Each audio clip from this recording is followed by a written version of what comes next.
أعوذ بالله من الشيطان الرجيم. Salat Jumat ketika ada wabah, bagaimana hukumnya? Sudah dijelaskan oleh para ustadz kita, dijelaskan sama para ulama kita. Man taraka thalath Jum'ah, siapa yang meninggalkan 3 Jumat mutatabi'at, berulang-ulang dia tuh, gak ditinggalkan salat Jumat.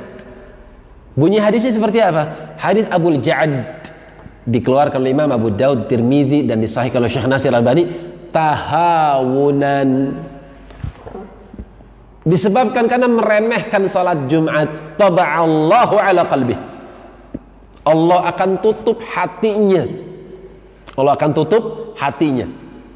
Dalam lafaz yang lain dikatakan, dalam hadis Jabir bin Abdullah, ya, dikeluarkan oleh Imam Ibnu Majah dan disahihkan kembali oleh Syekh Nasir Albani rahimahullahu taala, konteksnya min ghairi daruratin, lafadznya.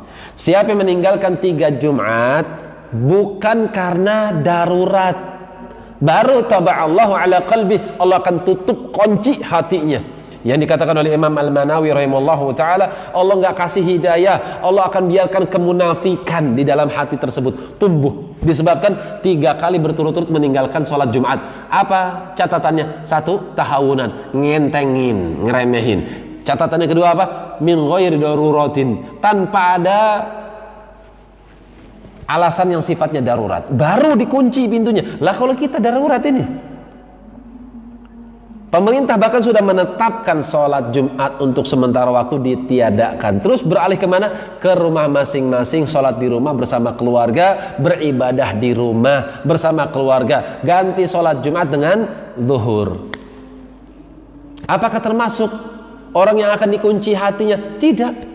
Karena dia tinggalkan sholat Jumat, yang pertama atas dasar darurat, yang kedua bukan meremehkan, yang ketiga perintah dari pemimpin kaum muslimin, di mana pemimpin kaum muslimin setelah berdialog dengan para ulama, mempertimbangkan kemaslahatan dan mudarat yang akan menimpa kaum muslimin, akhirnya memutuskan sementara waktu meniadakan sholat Jumat.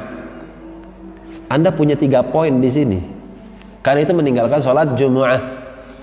Kemudian beralih kepada pertanyaan berikutnya.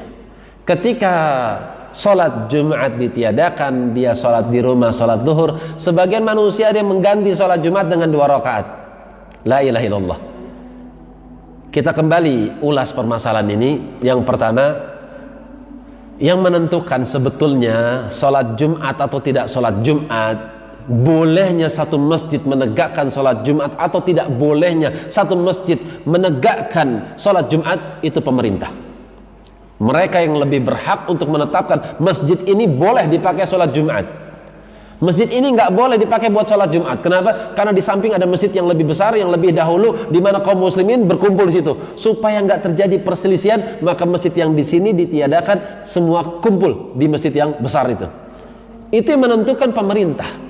1. Dan pemerintah sekarang telah menetapkan seorang untuk sholat Jumat di rumah. Sekarang yang kedua, apabila ada, kita dapati ya, ada jemaah sholat di rumah mengganti sholat Jumat, kemudian dia sholat di rumah bukan sholat zuhur tapi sholat 2 rakaat, kita katakan kepada orang tersebut, Anda sholat zuhur atau sholat Jumat?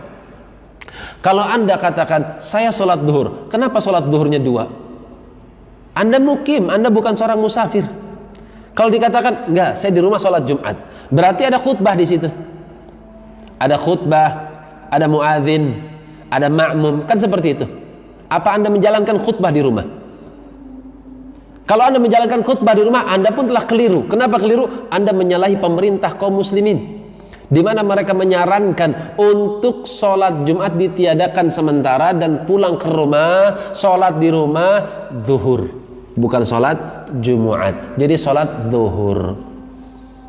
Fahimtum? Jelas sampai sini ya? Nas'alullah salamah wal afiyah. Kemudian permasalahan mandi. Apakah ketika seorang pada saat seperti ini ya, di mana sholat Jumat tidak ditiadakan untuk sementara waktu, apakah disyariatkan untuk mandi Jumat? Al-jawab, pertanyaannya, jawabannya, sholat Jumat atau mandi Jumat itu disyariatkan untuk sholat Jumat, bukan untuk hari Jumat. Apakah disyariatkan? Ya tidak. Kenapa? Di antara hikmahnya ya, di antara hikmahnya, sholat kenapa kau harus mandi? Supaya kaum muslimin tidak merasakan aroma yang tidak sedap, karena ketika hari Jumat manusia berkumpul di situ. Supaya tidak mengganggu saudaranya, dianjurkan untuk mandi. Itu di antara sekian hikmahnya. Karena itu dianjurkan untuk mandi untuk sholat Jumat, bukan mandi hari Jum'ah. Wallahu a'lam bis-shawab.